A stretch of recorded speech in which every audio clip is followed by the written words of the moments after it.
Hey Ray, Hey Mo, how's it going? not too bad. It's been a while. It has been a while. Mm. We've been off the air for the past 3 weeks, which feels like a long time for us. I don't know Yeah. if our listeners feel the same way. What's been going on, Ray? The world seems to be falling apart, Mo. There's a lot going on in the world right now. It does look like it. How does it make you feel? Angry, but also I've been able to channel my politics onto something and just project my fantasies onto it. Yeah, And I okay. think that's been sort of a coping mechanism for me, at least. Yeah. Like, with how the world is, like seeing the statues being thrown of those racist colonizers have just personally given me a lot of vindication. Yeah, Like the seeing the cops cry over not getting their McDonald's meals. Dude, it's just been beautiful. It's been really beautiful. I would say instead of making me feel angry, the events of the last few weeks have made me feel very energized and hopeful. Because I think the default way of going about things tends to make me more angry.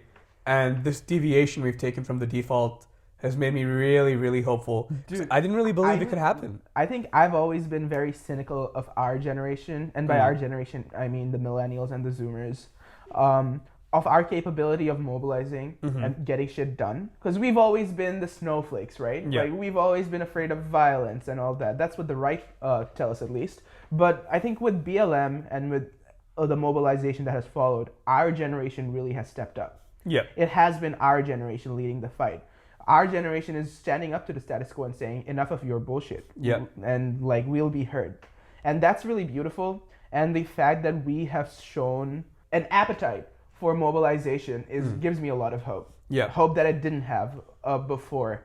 At least like 3 weeks ago when we were doing the cops episode, I was definitely a lot more cynical. Yeah, I totally thought it was all going to fizzle out very quickly.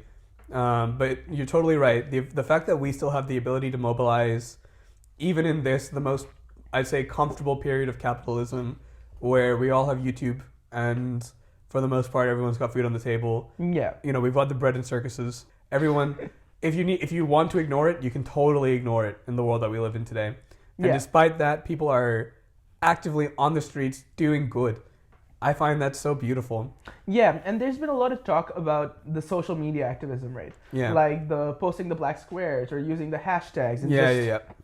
talking about it in general, and people have been calling out on them, like saying that it's just performative activism and like it's bullshit. Although I do have my reservations against it, but I think it's quite conducive for our cause that people are talking about it Yeah. in a way that Instagram influencers are thinking about race, or at least pretending to think about race. At least they're pretending. At Yeah. least it's adding to the discourse. Norms are somewhat. changing. As Like- long as one person looks at one of those resource lists that someone's sharing on their Insta story, Yeah. that's something. It's a little thing, but it's Or something. even by the act of doing, like pressing the share button, Yep. you're projecting the image, you're projecting your values by saying, oh, I am not a racist and fuck racism. Yeah. People are saying ACAB. Like, even Yeah, the it's true. liberals are saying Even ACAB. the liberals are saying Like, ACAB. we're at the cusp of defunding the police, or at least people are thinking Yeah, of yeah. alternatives. And there are places that are being defunded all throughout the states. I don't know about anywhere else in the world. Yeah. But all throughout the states, there are areas where the police are being defunded. And, I mean, these are really wonderful things. And, like, Chaz has come up, right? Chaz has come up The Capitol Hill Autonomous Zone in Seattle, Washington, in the U.S. For those who don't know about it, it's essentially a group of protesters in Seattle who took up the Capitol Hill area in the middle of the city. Yeah, and about 6 blocks, 6 or 7 blocks, I think. at the heart of Seattle. Yeah. And it's just like they've established their own quote-unquote autonomous zone. Yeah. And what that means is that They're free from the state. They are self-determining. That's what autonomous is. that's what autonomous means. They have their resources. They choose how to do it. So, like, do you think this is it, Moo? Is this the revolution? Oh, well, before we answer that question, I want to say welcome to the Azad Project, episode 4. I'm Moo, I'm Rayan. and today we're going to ask the question, is this a revolution? But before we do that, do we need a revolution? What's wrong with just the way that we're meant to do things in our normal society? I think it's scary to think about a revolution. Yeah. Because when we think about revolution, we think the French Revolution, the Reign of Terror, you know, the Yes. guillotines and all that. And it is terrifying. There's a lot of uncertainty and a lot of, like, uneasiness, and the status quo just changes. So if you have a comforting lifestyle, you probably wouldn't won that, and I can empathize with that. But I think what we can agree on, at least people, we hope that our listeners can agree on, is like the capitalist system that we have right now isn't working. No. That like even the most ignorant people can acknowledge that. Yeah. If you don't see it that way because it is working for you, a system that works just for you is not working. You don't have empathy. Unless you're Ben Shapiro or something. Yeah. Like, if you're a Ben Shapiro bro, I don't know, number one, why you're listening to our podcast. I mean, if you are, welcome. Hopefully you learned something along the way. Hello, Ben Shapiro stands. So I think the fundamental agreement that we have, I think, leftists and liberals, is that the current system as it exists is not working. Now, there's disagreements as to, like, what the foundations are that are causing these issues. Yeah. So a leftist will say capitalism inherently is a broken system. A liberal will say Trump's in office, or it's not capitalism, it's crony capitalism, or it's greed, or it's American capitalism. It's working fine in the Nordic countries model, or whatever. Yeah. Like, okay, fine. If you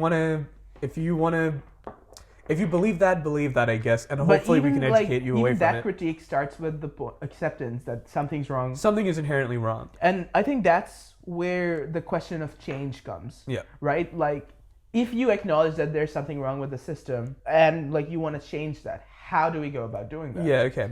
And, like, I think the liberal route to be taking, and the way we're supposed to be doing that is through elections. Like, we live in liberal democracies. Yeah. We'd hope that the checks and balances work out. Democracy comes in, and the people get to decide. The people get to decide the direction of the country. The people get to be free. We're free here. Yeah. That's the main narrative. That's the narrative. That's the vision. But that's just fundamentally. It just doesn't work. Yeah, it's just wrong. Under capitalism, you choose to have neither economic freedom. You need to rely on a job. You need to rely on work. You have to rely on a paycheck to paycheck. And we don't have political freedom either. Because our individual votes have very little impact on the we have actual no agency. Change. Even if and when I say our individual votes have no impact, I don't even mean in terms of determining who the leader is going to be. Because, like, sure, we can all collectively vote Greens or vote Labour or whatever and put a new leader in. What I mean is our options are always the exact same. There's no real tangible difference when it comes to changing the capitalist system between the Labour Party and the Liberal Party, and even the Greens Party. There's no difference between the Democrats and Republicans, even less of a difference between the Democrats and Republicans. And then you couple that in with the systematic flaws of lobbying and how money gets you an unfair advantage in politics. And then you have gerrymandering. And, like, you have a Supreme Court which will favor Trump over Biden any day. There's just so many systematic issues that are inherently embedded within the system. We talked about cops in our last episode. And we covered a bit of that these issues are essential to the system.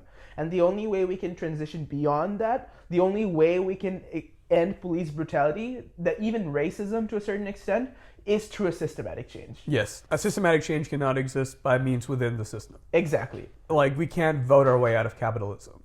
I think a lot of people don't quite understand that because we had Bernie Sanders run for office. And there was a moment of time where people believed, like, we'll vote Bernie in and Bernie will socialize America. But that was never going to happen. Even in the world where Bernie Sanders is elected into office and AOC is the head of the House or the Senate. Pelosi. Even if we leftified the entire U.S. Senate, you wouldn't be able to effectively get rid of capitalism. It would have to come from some outside force. Yeah, so, like, the system can never change or transform from the forces that enable it or the forces that it uses to legitimize itself, right? That's, like, just strict empirical theoretical facts. So if we can't do it within the system, what does it mean to get change from outside the system? So in strict revolutionary terms, that's where the discussion begins. Because, like, the conversation about a revolution begins with the need for a revolution, and that need comes from the fact that you can't change a system using reform. That's just not going to happen. What about the middle ground, peaceful protest? See, the thing with peaceful protests is that it's very Gandhian in the sense that you're expecting that the ruling class is going to take pity on you and, like, are going to be swayed by your emotional appeals to justice. And they're going to give you what you want. That's just super naive. That's not how it has ever worked. It's true. The class that has been exploiting you has no reason to stop exploiting you until or unless you incentivize it to do so. There must be some disruption. It cannot be just performance. Because we took part in a protest the other week, the BLM protest here in Melbourne for Indigenous rights, and it was a really beautiful evening. I thought it was very educational. There was a lot of really wonderful speakers. It was great seeing all the people out on the streets. There's just like 50,000 people, something like that, showed up. It was really beautiful. The solidarity was really nice. It was really nice. It was really real. It was good to see why people know their place. Yeah. But at the end of the day, it's not for me to determine if it was a successful protest or not, because it wasn't for me. I was an ally there. Yeah. But in terms of my political theory, what do I believe it achieved? Yeah, as analysts, I don't believe it achieved very much. And I think that's because however you felt about the movement the day before the protest is how you would have felt about it the day after the protest. If you did not care about the movement, the fact that the protest happened would not make you care about it anymore. It's not incentivizing any additional people to mobilize. And even then, once you've had all those people mobilized, there should be some disruption out of it. There should be some, reclamation of the land that is claimed to be owned, right? Like, let's tear down a statue together while we're all here and we can all protect each other. Something like that. There needs to be some form of actual physical disruption of the public system, of the public state. Otherwise, all you are doing is performing. Like, more than performing, you're appealing. Yeah. You're appealing that the powerful and the status quo just grant you, like, what you want. Meet your demands. And that's just, like, it's a little naive. And that goes for protests everywhere. Extinction Rebellion as well. Yeah. For the anti-climate change protests. The women's marches in the U.S. after Trump was elected. Yeah. So, like, all these are really great. All these protests are great because they're mobilizing people, but channeling the energy in a way which would actually amount to change. I think that we need to be constantly asking ourselves if the actions that we're taking are actually going to amount to change. And this goes for even when we're posting statuses online or like sharing something. Like, we have to have an action-oriented and an outcome-oriented understanding. And that's why I think revolution is particularly relevant, because it's essentially a radical solution. And what radical means, quite literally, is that you're willing to identify the problem at its core, and you're willing to change that core. You're willing to shake up the foundations and rebuild from that foundation. Yeah. And I just think that's, if we had the means to do so, if we had the means to start from scratch and rebuild a society, why would we not want to do that? 100%. Why would we why would we want the current exploitative structures to continue and keep on exploiting? If we didn't need to. Yeah. I think with that understanding, I think like one of the big things about being a leftist is you understand it is entirely possible to mobilize enough people to overtake areas of territory from the state and to establish a new social order. Like, these are things that are completely capable, like, that humans are capable of doing. It's just the right events and the right moments need to occur to trigger all these things into occurring. But it's never an impossibility. I think that's why a lot of people end up just being incremental reformists. Yeah. Because they just cannot envision the fact that we are entirely capable as humans of taking over and reestablishing a new order. Like, historically, revolutions have been the only thing that has, like, progressed a period from another. Yeah. Like, right? And by revolution, in this sense, like, if you look at the definition of a revolution, it's essentially a change in the power structure of society, right? And like, there are different definitions to it, of course, but fundamentally, it essentially means that the ruling elite who existed in the status quo after revolution, that wouldn't be the case anymore. And like, so with that as our understanding, you can, like, if that is the goal of a revolution, and that is to be accepted, we can go about enacting a revolution in so many different ways. Yes. It just doesn't have to be guillotines and pitchforks. Yeah. Right? It can be social revolutions, it can be economic revolutions, technological revolutions. Yep. There's a lot of different flavors of it. I think that's one thing that's an issue with people who haven't read the theory or haven't been kind of immersed in the theory of it, because we're political students, we live in political theory. But for a person who has actual like skills and value, who don't have the time to just sit around in political theory all day, there's not a lot of nuance in the images of revolution or anarchy, and these images just show up in your head like fire and chaos and disorder and hurt. And those are all elements I think that will be apparent. But the demonization of these things are all like you're buying into propaganda to a certain extent, because that's like a very Hobbesian understanding of how society is, like, you know. And what I mean by that is that you think that we're purely chaotic, that there's some chaos within the human spirit, right? And I fundamentally don't believe in that. No, like, I think humans are a lot more social and a lot more understanding of each other than like that perspective makes it out to be. And I think given the right conditions, we can be more cooperative. Humans are organizers. We've always organized ourselves because we understand that's the best way of going about We've society. organized ourselves for good and for bad. Yeah. And if you want to even go to the whole naturalistic argument, like, life is about organization. It's about organizing yourself in the most effective ways that everyone can work with each other. And that's why the cells came together, and that's why our bodies exist with all the organs that we have. Yeah. Because effectively, life and chaos cannot exist, but life exists to organize. I completely reject the notion that humans are nasty and evil and chaotic. And I think you're totally right that image of the revolution is built on those principles of humans just being kind of greedy and chaotic. It's driven by the media false narratives as well, like in pop culture and shit. It's made to look like let's draw it to the case study of the Minnesota riots. Yeah. What is the rioting like? There's been a lot of buildings that have been destroyed and burned. There have been a lot of places looted. Yeah. And when this narrative is presented, it's always in the form of kind of individual instigators, individual actors with individual agendas who are making use of a moment of disorder to benefit themselves, rather than it being, this is an organized movement with a common goal that requires these places to be destroyed, these places to be taken. And it also like takes it out of context, because these people have been driven to desperation. Like, you know, if they come from poverty, they're coming in from COVID, where like their wages have been shut. So the looting, is looting bad? Is it an immoral act? We can set that aside. But like, we need to see the reasons that people are being driven to looting, right? And those are like shitty things that are happening to normal people like you and I. Yeah. I think we can talk about the logistics of a revolution. And what a revolution might look like. Yeah. Because I think there's a couple different ways. Yeah. I think the primary distinction in the left, at least from how I've seen it, is you have the more kind of, like, I guess, communist idea of a revolution being, it's a lot more organized, it's a lot more methodological, methodical. Is that a word? Probably. Okay.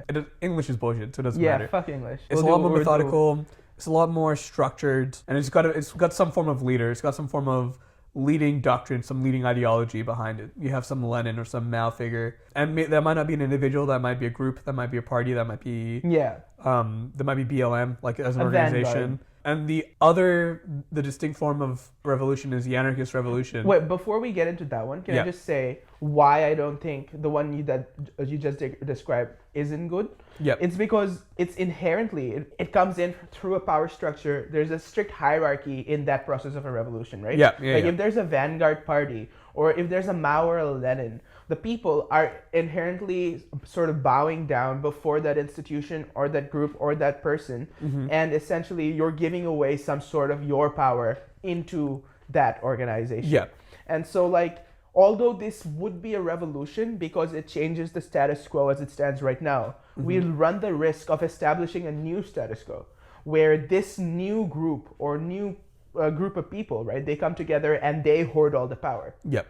And the power comes from the people, right? Yeah, but they choose to give it up for the vanguard. Yeah, for the vanguard. And I think, like, because if you look at the last century, like the 20th century, those are the most common forms of revolution that have worked and led to a complete change of state. Yeah. You look at the Soviet Union, you look at China under Mao. That's what capitalists and liberals and, like, the status quo does right now. They point at those revolutions and they think, oh, it's failed. Yeah. Right? Like, oh, socialism canceled. The USSR collapsed. History has ended and all that. Yeah. So many people died in the famine or whatever. Yeah. I mean, I think the reason those things were so big and so apparent is because they are probably the most effective way of doing a revolution. In that you have everybody mobilized, your aims and your goals are clear. You know, there's no confusion about what you're fighting for.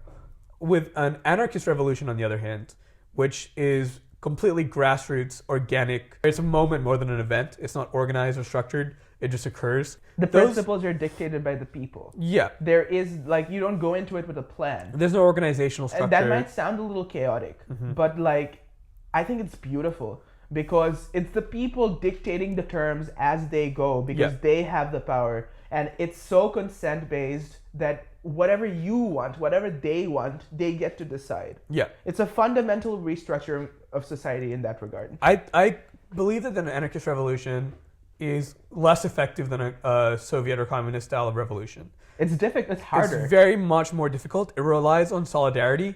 It relies on people who are not affected by whatever issues is causing the moment to say, this is not affecting me, but I cannot live in a world where it is affecting you. So I want to change it for you. I want to change it with you. And also, like, solidarity comes from the acknowledgement that the same system who's oppressing all of us, even though our struggles are different, our experiences are different. Yes, 100%. The danger when it comes to an anarchist style of revolution is that it's really up to anyone to claim ownership of it. And that's when we need to stop, like, call them out. Yeah. Because no one can own, like, a revolution, an anarchist revolution. Yeah. And I think it's a good time to just explain what the principles of anarchism are and what we mean by anarchism. Yeah. Because I think a lot of people have just been, like, seeing the current narrative in America where, like, Trump is demonizing Antifa, the liberals are demonizing the anarchists, and there's just a lot of misunderstanding of what anarchism is. Yes. And, like, they're being labeled as leftist radical terrorists, and that's just so off. Anarchism, by definition, by the actual term, anarchy, is like atheism. It's to say a rejection of hierarchy. It comes from anti-monarchy, like a monarchy, anarchy. Oh, okay. So it's to say I reject the crown, I reject your hierarchy over me. Anarchism is the belief that we should live in a political structure that has no, or I guess to live with no political structure. There should at least no coercive political structure. Coercive, non-consensual hierarchies should exist, and power should be decentralized as much as possible to the individual level. And then from that point on, there's a lot of different flavors of anarchy. But, like, those are all deviations of the core principle that we oppose oppression. We're going to oppose non-consensual hierarchies everywhere. Wherever they stand. Yeah. Yeah. And this this includes, like, that McDonald's worker who's being yelled at by, like, his manager, who's being yelled by his manager, because that, like, it's all, like, even in corporate culture there are hierarchies. Even in university there are hierarchies. Yeah. In, like, every aspect of life there are hierarchies. In personal relationships there tend to be hierarchies. Yeah. Like the patriarchy, right, is an example of how hierarchy is enforced within the gender structure. Yeah. Anarchism is just about rejecting all of that. Yes. It's about reclaiming the power that is rightfully yours and saying fuck you to the power structures and the oppression that exists right now, and gives you the opportunity to rebuild all of that. That's the most important part. I think a lot of people understand anarchy as the rejection of all the structure, and so after revolution it's a free-for-all. But the rebuilding is the most important part, because that's, to me, the primary point of anarchy is let us choose how we choose to live. And I think anarchism, more than just being a political philosophy, it's an action that you do. It's an action that you take to get to the society that you want to be making. You live anarchistically. Like, because I think of my own politics, right? And how I think about the world and the political actions and the things that I'm involved in myself. And all of these are motivated by my principles, like my fundamentally anarchist principles, of course, but also I use these principles to guide me towards my understanding of utopia and what I want society to look like eventually. Yes. I know that, and what I mean by utopia is like my ideal society, the one that I know is never happening, but I will do my politics and I'll do everything in my capacity to make this society just look like that society a little bit more. It's super important, I think, that we build our own, and we talked about this a little bit earlier in, I think, episode 3 maybe. It's super important for everyone to have an image of what their utopia looks like, just to the best of their knowledge, just however they understand the world to be, form that image.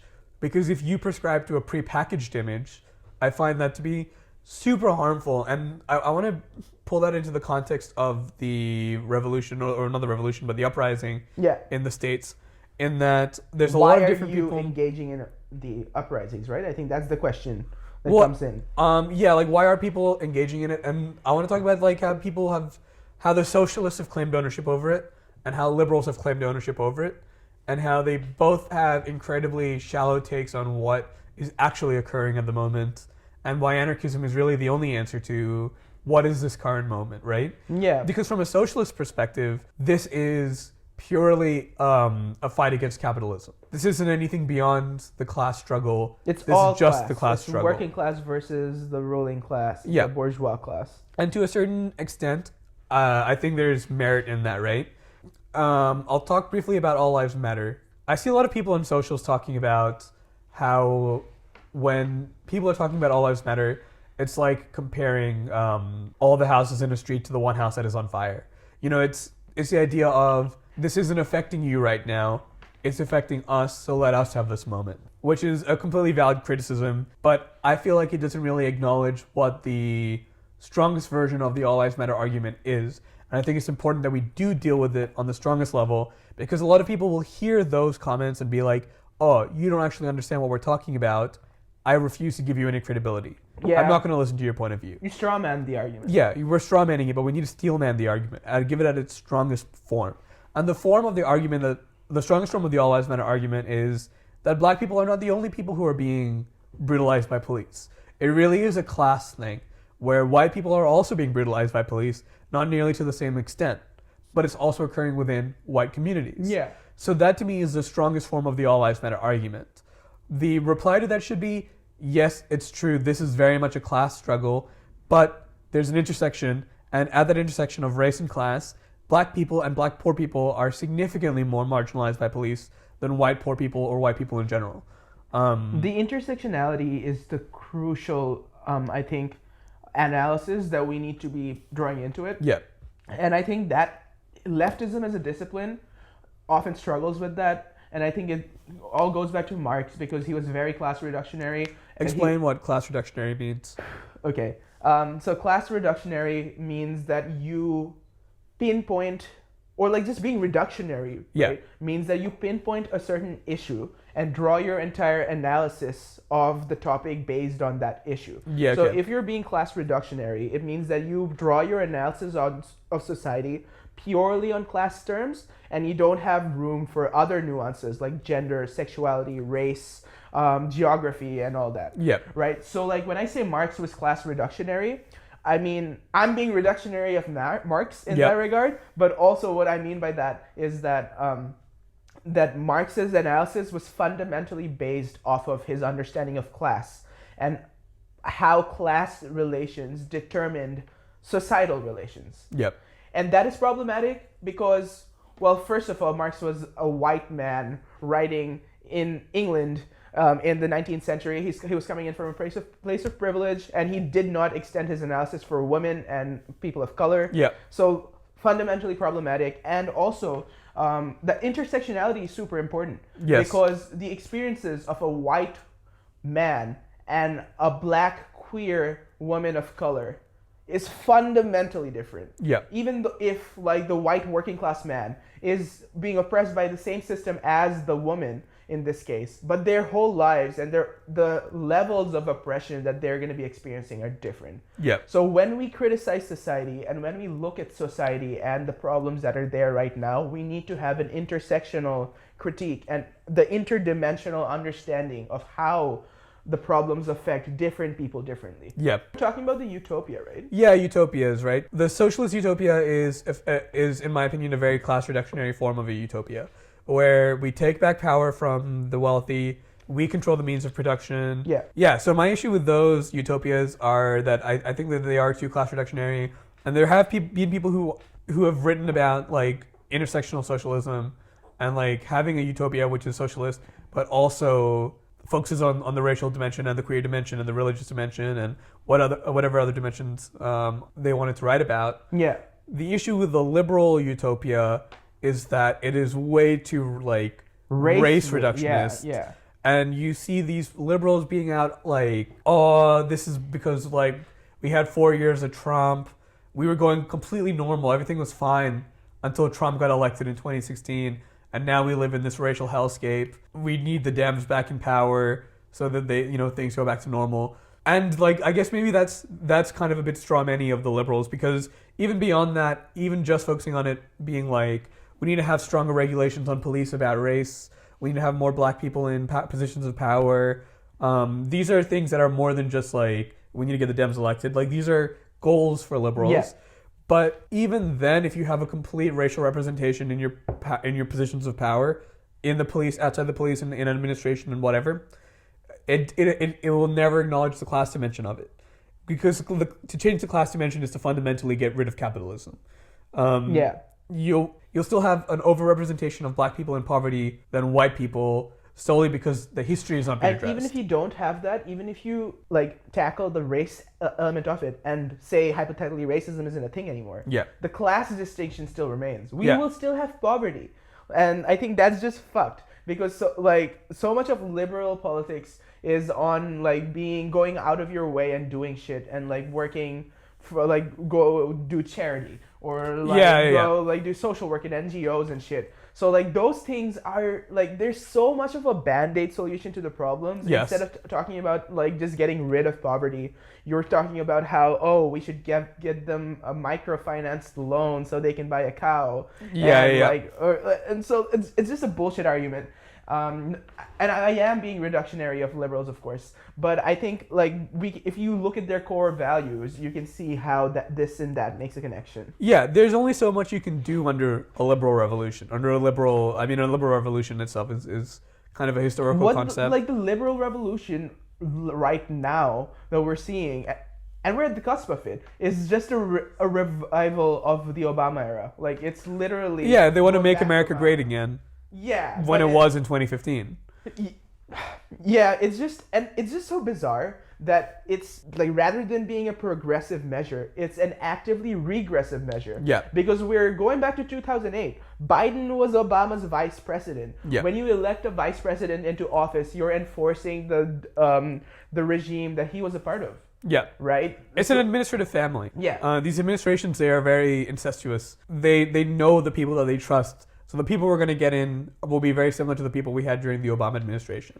And this is just a problem with Democrats. And like, not to deviate too far from our revolution discussion. Yeah. But fuck the Democrats. Fuck the Democrats.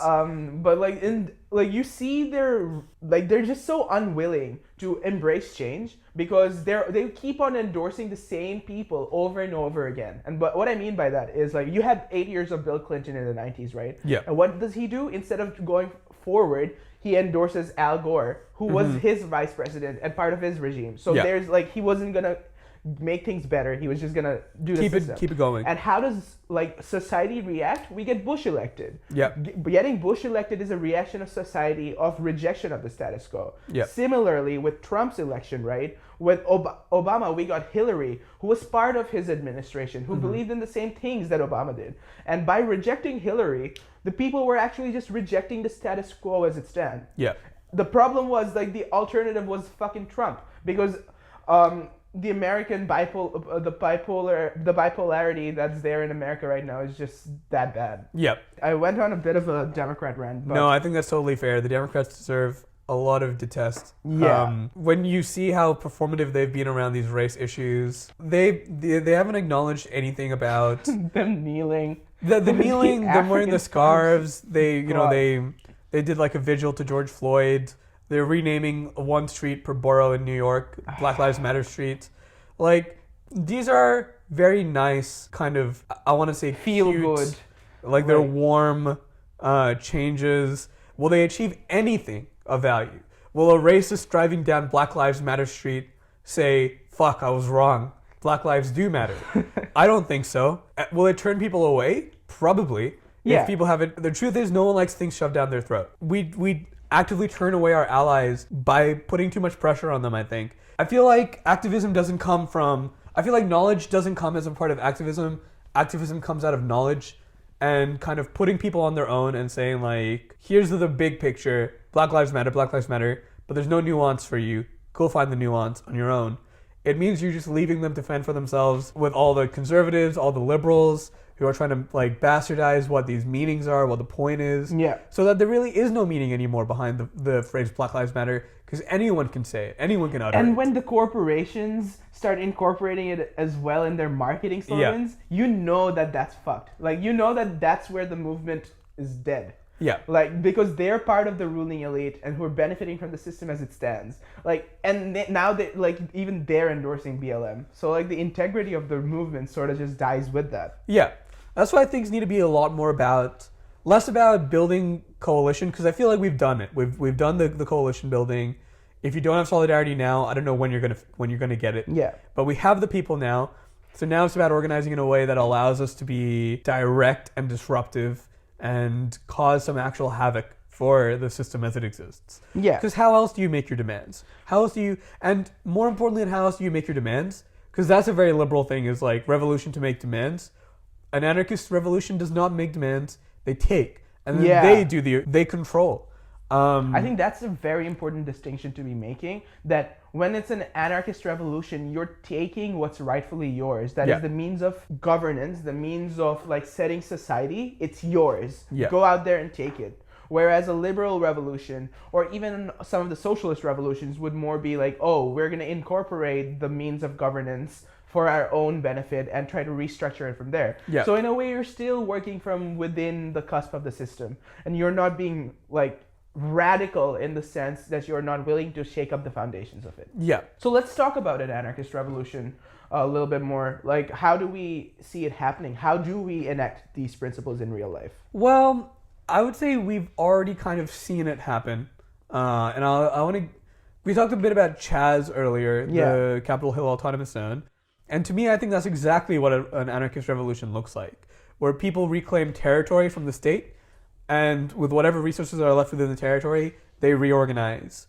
So now you have all these communal areas in the Capitol Hill zone, communal cafes, communal, like, I guess, distribution centers maybe, where they're just giving out water and coffee and granola bars. They have farming, they have art everywhere. A lot of music. They've said no cops in here, no state in here. We are running this autonomously now. And they've turned it into a thing of beauty, where everyone is working together to live together peacefully. And above that as well, they are teaching. They are learning about decolonization in Chaz. Yeah. You know, they're learning about race in Chaz in ways they've never thought they would learn about before. To me, that's what an anarchist revolution looks like, is a reclamation of territory and the redistribution of things to reorganize in your image. I think I disagree with that a little bit. Okay. Because I don't think that's what the revolution looks like. I think that's what the utopia looks like.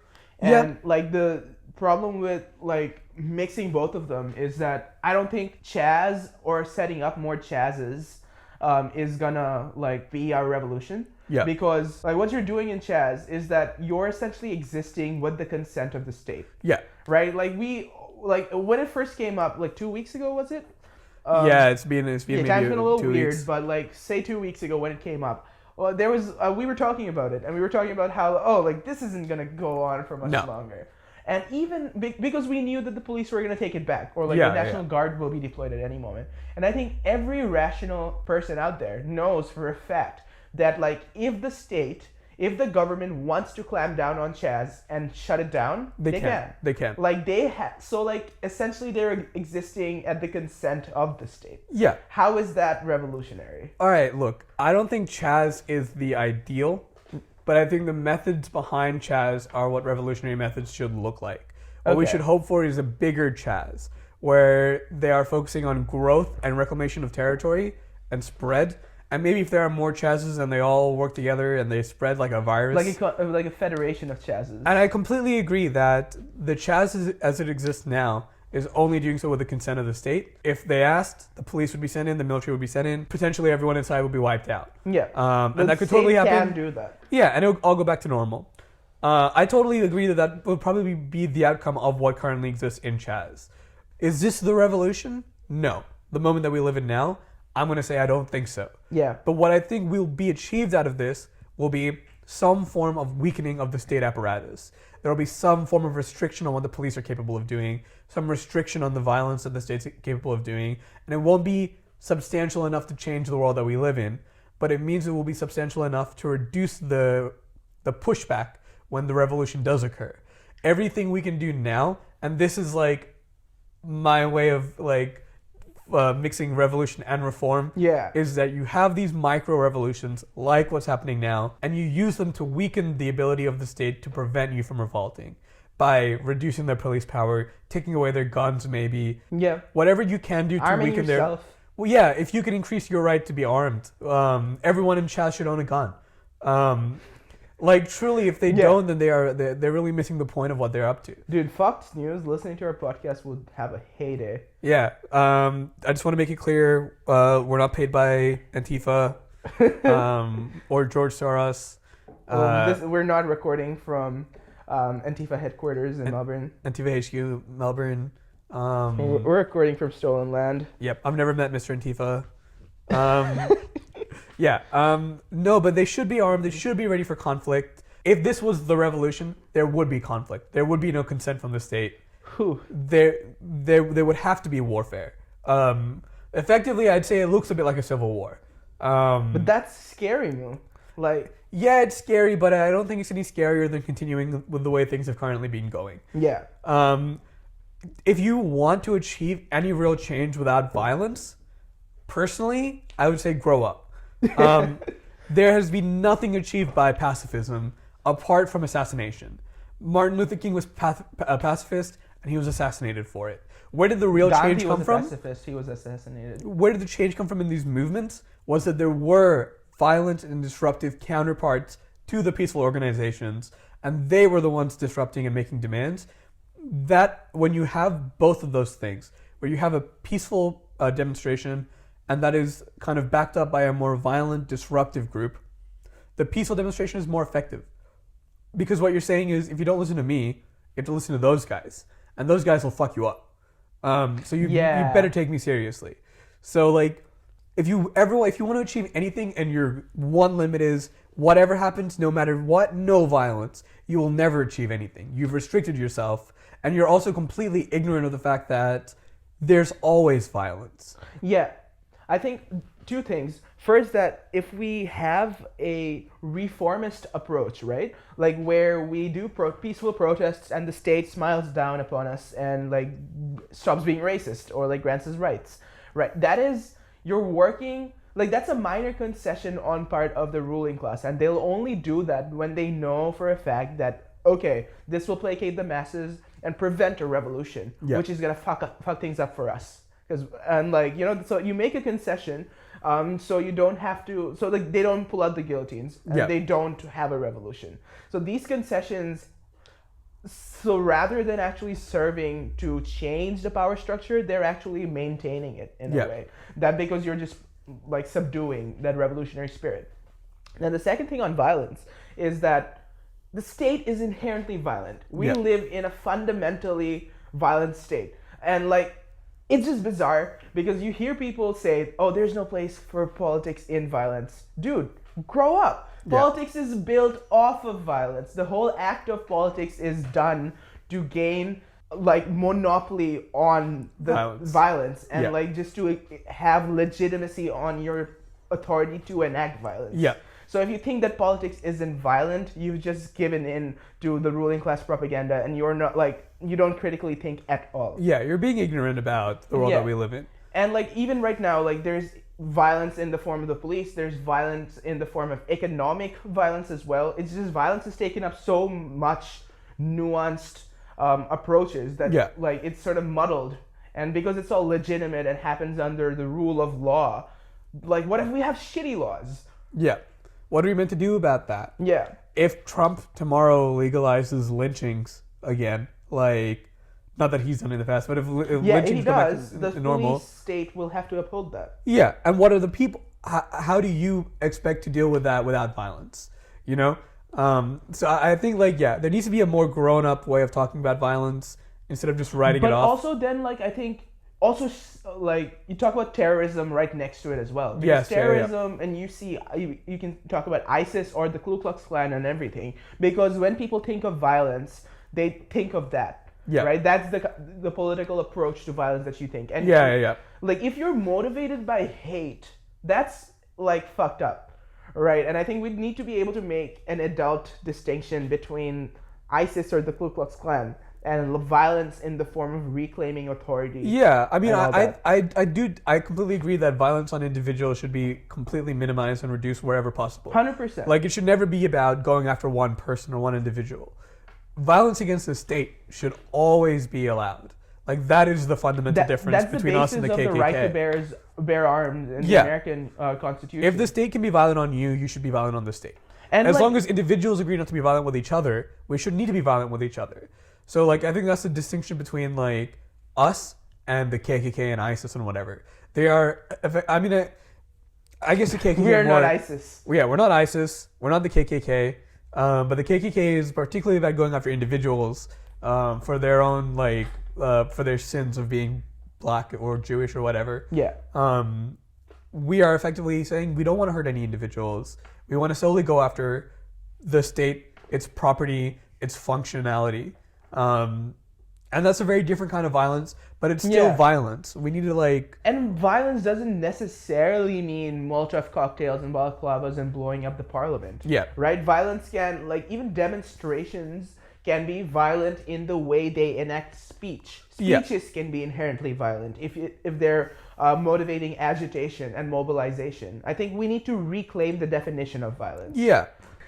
So we've been talking about revolution and all, and we understand that society's bad and things need to change. Yeah. And that begs the question of whether or not we're ready for a revolution. Yeah. What do you reckon?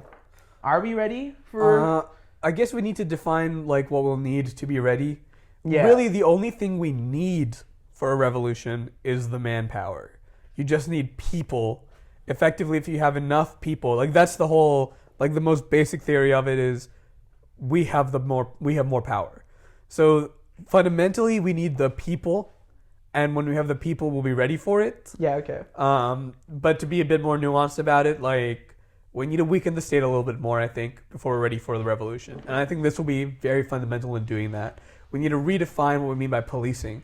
We need to defund the police and focus on our social and communal responsibilities to each other. We need to arm more citizens. I think that's a big thing. I think we need to be serious about guns. I think people are, especially, like, more left-leaning liberal people, are pretty much on the entire political spectrum. It's only, like, the left liberal people who are anti-gun. Everyone else is pro-gun on the political spectrum. Yeah, like, you see the memes. Yeah, and it's true. Like, I think we need to be more honest about the role of firearms going forward, because you need to have some capability of defending yourself if some form of violence was to occur. Yeah. What else do you think we need for a revolution? I think, for me, the purpose of the revolution is important. Yeah. So, like, why are we enacting a revolution? Are we enacting a revolution because we think that after it we will have utopia? Because when I think of history and when I think of progression of history, I'm a Marxist in that regard, because I think the economic means and all, and, like, the technological capabilities is what defines society and what defines societal progress. In that regard, like, that materialist understanding really indicates that we're at the cusp of a revolution. Yeah. Because we're experiencing a revolution right now in technology through AI and through automation and all that. Yeah. The economic mode of production is the base of production is fundamentally about to transform. Yeah. And when that happens, when we have robots who can do everything for us, what is the role of labor? I think, why would we need labor? So as we approach that society, I think the feasibility and, like, the readiness of society gets, like, closer and closer to a revolution. Yeah, okay. And because I guess I'm a little naive in that regard when I think a revolution is an inevitability. Yeah. That when society is in that level where the base of production and the superstructures around it, and I mean, I'm not going to get into definitions over here. Yeah. But, like, when there's a difference between how society is and how society could be, change happens. Revolution happens. That has always been the case through history. Yep. So I think we are at the cusp of it. But we need to be careful of what kind of revolution we have. Yes, we need to make sure no one tries to claim ownership over anything. We need to be clear in our goals and our vision. I see the revolution like people see rapture.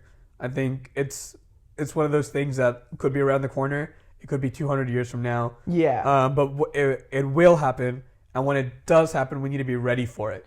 And these revolutionary acts, let's call it that, right? Like BLM and like overthrowing statues and just mobilization of the people. Yeah. These all bring us closer towards the revolution, which brings us closer to the utopia that we want. Of course. And so that's why it's so important to be doing that. And that's why even the norms that have been changing through the performative social media posting and like virtue signaling that's been going on, even those are, I'm not going to say that they're revolutionary acts, but they have an act to play because they're changing our norms. Yes. They're progressing society towards the right direction. Well, that was another really good discussion, a revolutionary one, if I may say so.